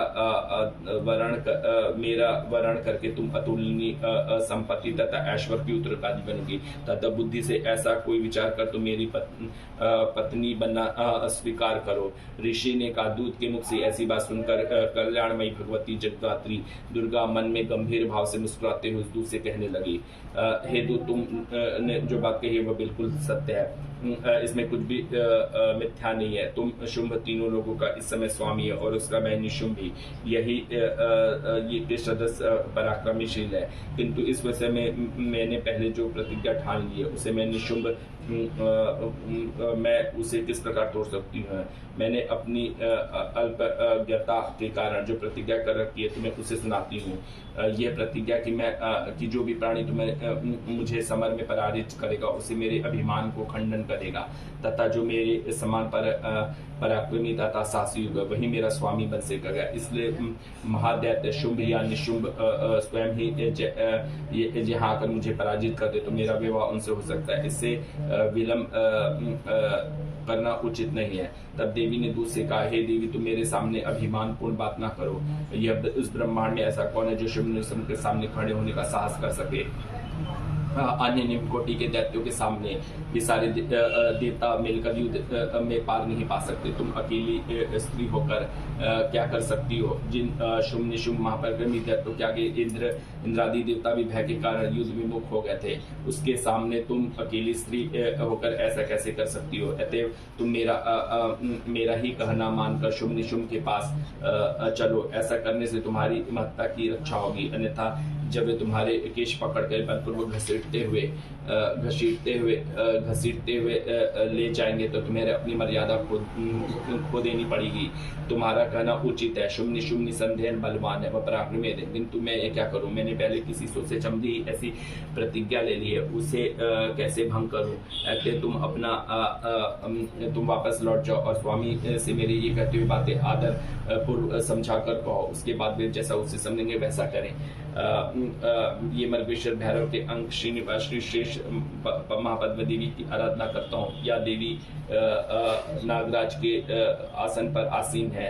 नागों के फाड़ों से शोभित होने वाली मणिमाला से उनका शरीर भ्रमित हो रहा है, तथा उनके अंगों की दीप्ति सूर्य के समान है और तीनों नेत्र उनके सौंदर्य से वर्धन कर रहे हैं। उनके हाथों में माला, कुंभ, कपाल और कमल है, तथा उनके मस्तक में अर्धचंद्र का मुकुट शोभायान हो रहा है। देवी के मुख से ऐसी बात सुनकर दूत का बहुत ही आश्चर्य हुआ और उसने दैत्यराज के पास जाकर निस्तार पूर्वक समाचार का। दूत से ऐसा सुनकर दैत्यराज अत्यंत क्रोधित हो गया और अपने सेना नायक ध्रुमलोचन से कहा, ध्रुमलोचन, तुम अतिरिक्त अपनी सेना के साथ जाकर उस दुष्ट स्त्री का केश बलपूर्वक घसीटते हुए उठाओ। उसका रक्षक आदि यक्ष, गंधर्व, देवता आदि कोई भी हो तुम उसे अवश्य ही मार डालना। शुंभ का उपदेश पाकर वह ध्रुमलोचन अपनी 8,000 सेना के साथ वहां से तुरंत ही चल पड़ा। वहां पहुंचकर उसने हिमालय पर निवास करने वाली देवी को देखा और ललकार कर आदेश भरे स्वर में कहा, अरे तू मेरे स्वामी निशुम्भ के पास चल। यदि इस समय तुम स्वेच्छा से साथ नहीं चलेगी तो मैं तुम्हारे केश पकड़कर घसीटते हुए जबरन ही ले चलूंगा। तुम दैत्यराज के आदेश से आए हो और तुम स्वयं ही बलवान हो, तथा तुम्हारे पास समय विशाल वाहिनी भी। ऐसी अवस्था में यदि तुम मुझे बला भी ले चलोगे तो मैं तुम्हारा क्या बिगाड़ सकूंगी। देवी के उत्तर से ध्रुमलोचन उसकी ओर दौड़ पड़ा। तुम देवी अंबिका ने हूं शब्द का उच्चारण कर उसे भस्मीभूत कर डाला। तत्पश्चात क्रुद्ध हुई उस विशाल सेना ने देवी पर आक्रमण कर दिया। फिर अंबिका ने राक्षसी सेनाओं को तीक्ष्ण बाण, शक्ति और फरसों से युद्ध आरंभ हो गया। इतने में देवी का वाहन सिंह भी क्रोध से गर्जन करके अपने गर्दन से बालों को हिलाता हुआ असुरों की सेना में कूद पड़ा। उस सिंह के कुछ राक्षसों को पंजों से खरोच से कितने को जबड़ों से विदीर्ण करके और कितने को धराशायी करके ओष्ठ को दाड़ों से प्रहार करके मार डाला। कितनी दानों ने सिंह ने अपने नाखूनों से पेट फाड़ दिया। कितनों को सिर थप्पड़ मार मार कर धड़ से अलग कर दिया। कितनों को भुजाएं और मस्तक उसने काट डाले और अपनी गर्दन के बाल हिलाते हुए कितनों को ही पेट चीर कर उसके रक्तपान कर डाले। अत्यंत क्रोधित देवी उस महान महाबली सिंह ने क्षण मात्र में ही सारी दानवी सेना का अंत कर दिया। शुंभ राक्षस को जब ये समाचार मिला तो युद्ध में ध्रुमलोचन मारा गया तो उसकी सेना सिंह के द्वारा नष्ट हो गई है, तथा वह अत्यंत कुपित हो गया। क्रोध में आकर उसने ध्रोष्ट कुपित हो गया और उसने चुंडमुंड नामक 2 महाशक्तिशाली दैत्यों को आदेश दिया, चुंडमुंड, तुम लोग अपने विशाल सेना लेकर जाओ और उस देवी को घसीट कर और उसे बांध कर पकड़ लाओ और इस प्रकार उसका आना कठिन हो। तो कठिन हो और उस पर अत्यंत समझदारी सेना के शस्त्रों का प्रहार करके उस पर वध कर देना। उस दुष्टा की हत्या हो जाने पर, सिंह के मारे जाने पर अंबिका के पास में व्रत करके यह तुरंत ही लौट आओ। मैं मातंगी देवी का चिंतन करता हूँ। मैं रत्नचटी सिंहासन पर विराजमान होकर बोलते हुए तोतों के मधुर शब्द का श्रवण कर रही है। वे श्याम वर्ण वाली देवी अपने एक पद कमल पर रखकर मस्तक पर अर्धचंद्र धारण करके कहार फलों को माला पहनते हुए छिड़ादन कर रही है। उनके अंगों से चंचुके कसी हुए वे लाल रंग की साड़ी धारण कर हाथ में शंख पात्र लिए उनके मुख से मधु के हल्के वंशों का आभास हो रहा है और उनके ललाट से बिंदी लगी हुई है। उसके पश्चात सुमदैत के आदेश से वह चंडमुंड नामक दैत्य अपनी चंद्रोणी घोड़े रथ पैदल सेना को अस्त्र से सज्जित होकर चल पड़े। वहां पहुंचकर पर्वतराज हिमालय ने स्वर्ग में शिखर के ऊपर सिंह पर आरूढ़ देवी को देखा। वह अत्यंत हास्य कर रही थी। उन देवी को देखकर दावड़ी सेना उन्हें पकड़ने के लिए झपट पड़ी। उस राक्षस ने धनुष उड़ाया तो किसी ने ध्यान में तलवार खींच की और कुछ एक देवी के पास आकर खड़े हो गए तथा अंबिका ने उन पर अत्यंत क्रोध पट गया था। समस्त क्रोधानल से दग्ध होने के कारण उनका मुख काला दिखाई दे पड़ा तो उनकी भय तनी पड़ी थी और वह ब्रह्म से ज्वालामुखी काली का प्रादुर्भाव हुआ और अपने हाथ से तलवार और यश का वे चीते के समान वे साक्षी साड़ी पहने नरमुंडों की माला से विभूषित होकर हाथ में विचित्र प्रकार की तलवार धारण किए हुए थे। उनके शरीर का मांस सूख कर केवल अस्थि मंजर शेष रह गया था, जिसके कारण उनकी आकृति बड़ी ही डरावनी लग रही थी। उनका मुख ग्रहर बहुत विशाल का जीव लप लप करने के कारण वो बहुत ही भयंकर जान पड़ रही थी। वे उनके नेत्र भीतर की और गड्ढे से धसे हुए रक्तीम थे। वे भयंकर गर्जना से सभी लोगों को कंपित कर रही थी। वह कालिका देवी बड़ी असुरों का वध करती हुई अपने वेग से असुरु सोने का टूट पड़ी और उनका अपना ग्रास करने लगी। वे देवी परवृक्षी शाकुंभरी महाअमरती बड़ी बड़ी योद्धाओं को घंटाधारी कितने ही विशाल के हाथियों को एक हाथ में पकड़ मुख से निकल लेती थी। इसी प्रकार घोड़ों रथ और साथ सहित सभी सैनिकों को मुंह में डालकर बहुत भयंकर आवाज में चबा रही थी। किसी के बाल खींचकर, किसी का गला दबोचकर, किसी को परतले रौद्र कर और किसी को की छाती से धक्के में भूमि पर गिराकर यमलोक भेज देती थी। वह दैत्यों द्वारा विकसित बड़े बड़े अस्त्रों को मुख से पकड़कर दांतों से चूर चूर कर डालती थी। काली की उलबलशाली दुराचारी दैत्यों को समस्त सेनाओं को मसल दिया, कुछ को खा गए और कितने ही को वहां से खदेड़ दिया। कोई तलवार की मार से मार डालने लगे, कोई खटकदारी बड़ी तलवार से पीटे गए और कितने ही नकुले दांतों से पिसकर मारे गए। इस प्रकार देवी ने क्षण भर में उन्हें सारी सिंहार कर लिया। देखकर चंडमंड विकराल काली की और दौड़ पड़ा। फिर महादैत्य मुंडे ने भी बाणों की और वर्षा करके उन्हें हजार प्रयुक्त चक्रों से उन भयानक देवी पर को ढक दिया और मुख से कवरिश करते हुए उनके चक्र ऐसे जान पड़े मानो सूर्य के समान मंडल बादलों से समा गए तथा भयंकर गर्जना करने वाली काली ने रोष में भीषण अट्टहास किया तथा उसके समय विकराल मुख के भीतर कठिनता से दिखाई पड़ने वाले दांतों की चमक से जुला दिखाई पड़ रही थी। फिर देवी ने बहुत ही तलवार से ह्रम शब्द का उच्चारण करके चंडमंड के श्वेस पकड़कर अपनी तलवार उसका मस्तक धड़ से अलग कर दिया। चंड को मरा देखकर मुंड देवी की ओर दौड़ पड़ा। तब देवी ने क्रोधित होकर अपनी तलवार के आघात से उसे धराशायी कर दिया। धराशायी चंडमुंड के मरते ही बची खुची सेना भय से व्याकुल होकर रणभूमि में पलायित हो गई। तब देवी ने चंडमुंड के कटे हुए मस्तक को हाथ में लेकर चंडिका के पास पहुंचकर विकराल अट्टहास करते हुए कहा, हे देवी, उन ब्रह्मापाशु चंडमुंड को मैं तुम्हें अर्पित किया। अब युद्ध भूमि में तुम शुभ और निशुंभ का स्वयं ही संहार करना। हे चंडमुंड के मस्तक देखकर करुणामय चंडी ने काली से मधुर स्वर में कहा, हे देवी, तुम चुंड और मुंड को लेकर मेरे पास आए हो। इसके लिए मैं विश्व में तुम्हारी ख्याति चामुंडा के नाम से होगी। हे अर्णिमा आदि सिद्धियों देवी मर्णिमा मशीमा तथा श्रमस ईश्वरी और वाशित की रणियों से युक्त भवनी का ध्यान करता हूँ। उनके शरीर रक्तमण नेत्र करुणा के तरंगों से युक्त तथा हाथों से पाश अंकुशा बाण और धनुष सुशोभित हो रहे हैं। चंड मुंड दैत्यों के मारे जाने के बाद शुंभ के मन से अत्यंत क्रोध उत्पन्न हुआ और अपनी समस्त दानवी सेना को युद्ध के लिए एक और प्रस्थान करने के लिए आज्ञा दी। आज उद्दांड नामक 86 दैत्य सेना नायक अपनी संपूर्ण सेनाओं के साथ युद्ध भूमि में चंब नावाले दानव 84 सेनापति अपनी वाहिनी के साथ युद्ध स्थल में जाए। 50 कोटि वीर कुल के से और 100 ध्रुम लोत्पन्न असुर सेनापति मेरी आज्ञा से मुंड युद्ध में रवाना हो गए। कालक दोहार्द मौर्य और कालका दैत्य युद्ध के लिए मेरी और आज्ञा से तुरंत तैयार होकर समर भूमि में आ गए। उस शासक अमरपुती शुंभ इस प्रकार सबको आदेश देकर स्वयं शस्त्र बड़े सैन्य दल के साथ युद्ध के लिए रवाना हो। उसकी विशालता सेना को अपनी ओर बढ़ता देकर चंडिका ने धनुष को टंकार से पृथ्वी और आकाश की गुंजायमान कर दिया। तत्पश्चात देवी के वाहन सिंह से भी भयंकर शब्द से उधारना शुरू कर दिया। फिर भी अंबिका ने घंटे के घोर रथ से उसे ध्वनि की ओर वर्जित कर दिया। कि टंकार सिंह की गर्जना और घंटे की ध्वनि से समस्त दिशाएं भंजित हो उठी। उन भीषण शब्दों के काल से उस प्रकार मुख्य और विंचित कर दिया। इस प्रकार से वह संपूर्ण विजयनी बने।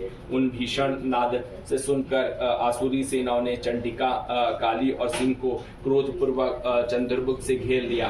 हे राजन, उसी समय असुरों के संहार तथा देवताओं के उत्थान के लिए ब्रह्मा जिन सत्री विष्णु तथा इंद्र आदि देवताओं की महान पराक्रम संपन्न शक्ति तथा उनके सर से मिलकर उन्हीं के रूप में देवी चंडिका के पास गई। देवताओं के रूप के महान आदि के अनुरूप में उनकी शक्तियां असुरों से युद्ध करने के लिए आ गई। सर्वप्रथम हंस की सवारी पर बैठी हुई अक्षर शूद्र और कमंडलू सुशोभित ब्रह्माणी में शक्ति प्रकट हुई। जिस ब्रह्माणी कहा जाता था, महादेव की शक्ति बल पर आरूढ़ होकर हाथों में श्रेष्ठ त्रिशूल धारण कर शेषनाग का कनन मंडल मस्तक में चंद्ररेखा से सुसज्जित होकर वहां आ गई। कार्तिकेय के शक्ति रूपा जगदम्बिका इन्हीं के अनुरूप मयूर पर आरूढ़ के हाथ से शक्ति लेकर उन दानवों से युद्ध करने के लिए आ पड़ी। इस प्रकार भगवान विष्णु की सतुर गरुड़ के एक वाहन पर विराजमान होकर शंकर चक्र धनुष तथा खड्ग आदि वहां उपस्थित हुई। अनुपम गजराज का वर्ण रूप धारण करके भगवान विष्णु की वह वर शक्ति भी 12 शंकुर शरीर धारण कर वहां आ गई। भगवान शिव की नरसंगी शक्ति भी उन्हीं के अनुरूप शरीर धारण करके वहां आ गई। उसकी गर्दन से बलों के झोंके के आकाश से तारिकाएं बिखर जाती थी। इसी प्रकार इंद्र की शक्ति हाथ में व्रज लिए ऐरावत हाथी पर आरूढ़ होकर आ गई। उस शक्ति से भी इंद्र के समान सहस्त्र नेत्र थे। उन समस्त देव शक्तियों से आकृत शिव जी ने चंडिका से कहा, मेरी प्रसन्नता के लिए तुम तुरंत ही उन असुरों का वध करो। तुम देवी के शरीर के अत्यंत भीषण और आंति सभी चंडिका शक्ति प्रकट हुई और उन सैकड़ों शृणाली को सो आवाज हो रही थी। उस अपराजिता देवी के धूमिल घंटा वाली महादेवी ने कहा, भगवान आप शुंभ निशुंभ के पास दूध के केश वेश में जाइए और उन्हें दानवों को कहिए कि उनसे हाथ में साथ ही युद्ध में उपस्थित अन्य दानवों को वह संदेश सुनाइए। दैत्यों, यदि तुम्हें जीने की चाह है तो पाताल सूरी को लौटाओ, इंद्र को त्रैलोक का राज प्राप्त हो और देवतागण यजेश्वर की का उपयोग करें। यदि बल के मद में तुम सभी युद्ध में इच्छुक हो तो आओ। मेरी योगिनियों तुम्हारे कच्चे मांस भक्षण से तृप्त पावे।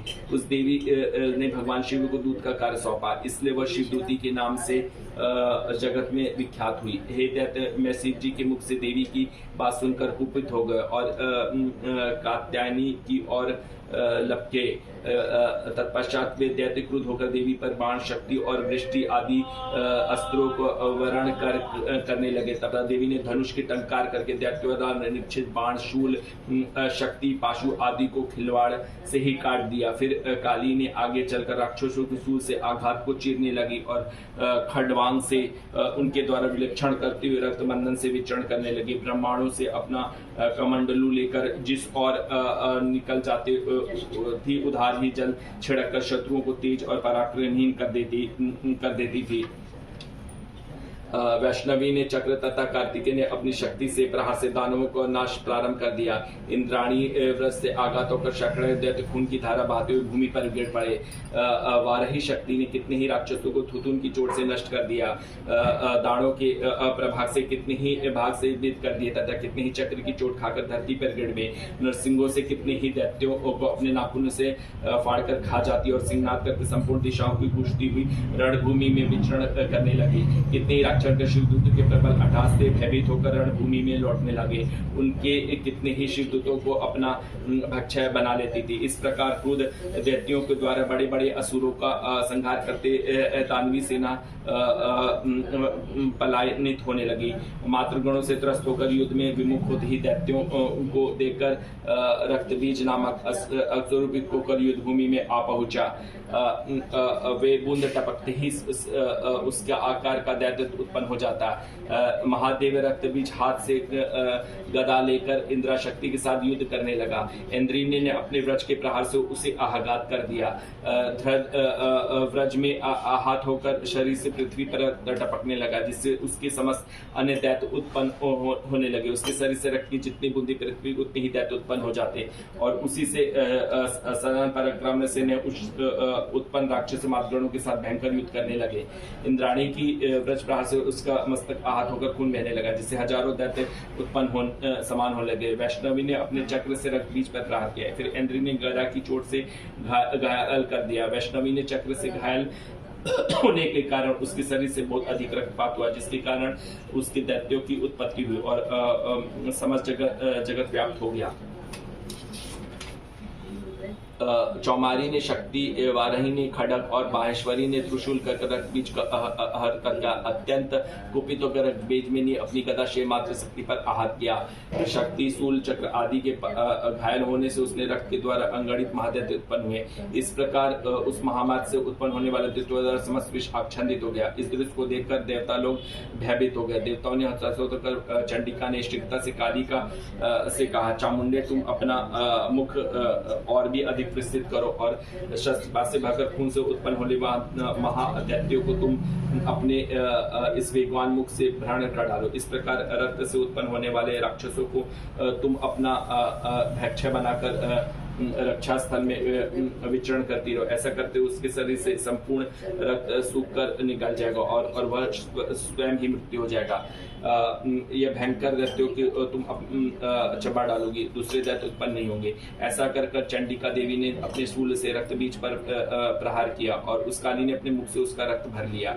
उस रक्त बीज से ने चंडिका की गदा से आहत पहुंचाया, किंतु गदा के प्रहार से देवी कोई क्षति नहीं हुई। रक्त बीज ने घायल शरीर से बहुत अधिक रक्तपात हुआ, किंतु खून बहते ही चामुंडा ने उस रक्त को अपने मुख में भर लिया। रक्त गिरने से कालिका के मुख से जो दैत्य उत्पन्न होते थे वे कालिका चबा डालती थी और उसे रक्त बीज का खून ही पान कर लिया और तथा वे रक्त बीज को व्रज, बाण, खड्ग आदि से प्रहार से मार डाला। हे राजन, इस प्रकार शस्त्रों ने समूह में आहत एवं रक्तहीन होकर महादैत्य रक्त बीज भूतल पर गिर पड़ा और नरश्रेष्ठ उसे देखकर देवों में हर्षों का समुद्र उमड़ पड़ा।